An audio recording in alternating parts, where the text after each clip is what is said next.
Assalamualaikum warahmatullahi wabarakatuh. Perkenalkan, nama saya Raisya Aprilia Saputri dengan NIM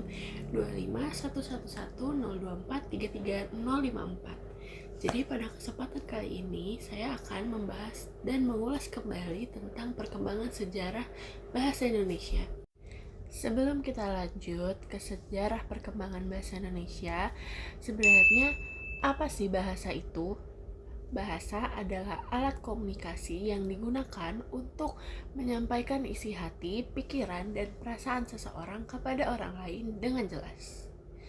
Dalam bahasa terdapat dua unsur utama. Yang pertama, bagian makna atau isi, yaitu pikiran dan perasaan manusia. Yang kedua, bagian lahir, yaitu deretan bunyi yang teratur yang kita ucapkan atau kita tuliskan. Bahasa Indonesia sendiri dapat digunakan dalam berbagai bentuk, yaitu bahasa lisan, bahasa tulis, dan bahasa isyarat. Bahasa juga memiliki beberapa fungsi penting dalam kehidupan sehari-hari. Yang pertama, fungsi ekspresif, yaitu sebagai alat untuk mengungkapkan gagasan, maksud, dan perasaan. Yang kedua, sebagai fungsi komunikasi, yaitu sebagai alat interaksi agar pesan yang disampaikan dapat dipahami orang lain. Yang ketiga, fungsi kontrol sosial, misalnya pada tulisan dilarang merokok yang bertujuan mengatur perilaku masyarakat. Yang keempat, fungsi adaptasi, yaitu untuk membantu kita menyesuaikan diri di lingkungan baru. Dan yang terakhir, fungsi integrasi atau pemersatu, yaitu menyatukan berbagai perbedaan bahasa daerah dalam satu bahasa nasional.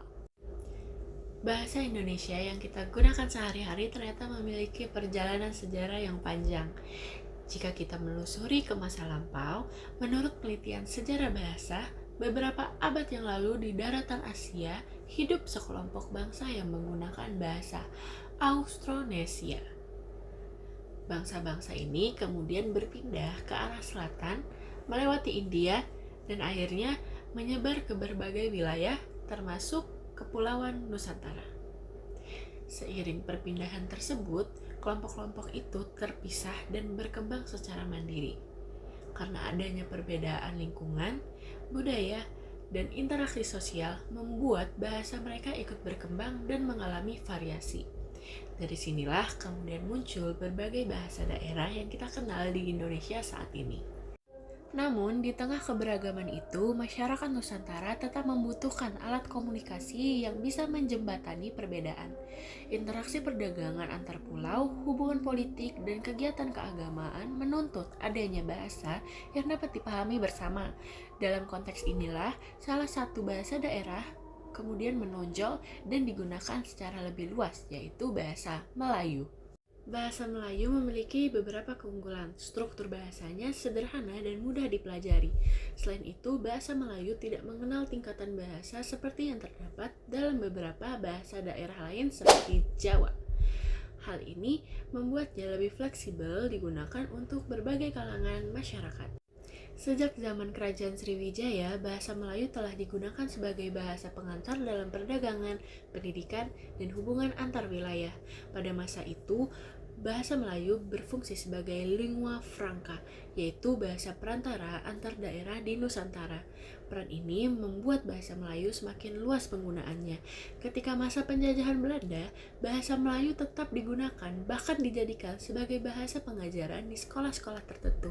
Perkembangannya pun semakin cepat dan menyebar ke berbagai daerah. Hingga akhirnya pada peristiwa Sumpah Pemuda tahun 1928, bahasa Indonesia secara resmi diikrarkan sebagai bahasa persatuan bangsa. Bahasa Indonesia juga memiliki kedudukan yang sangat penting sebagai bahasa nasional. Bahasa Indonesia menjadi lambang identitas nasional dan lambang kebanggaan bangsa. Selain itu, bahasa Indonesia berfungsi sebagai alat komunikasi antar warga negara dari berbagai suku, agama, ras, adat istiadat, dan budaya.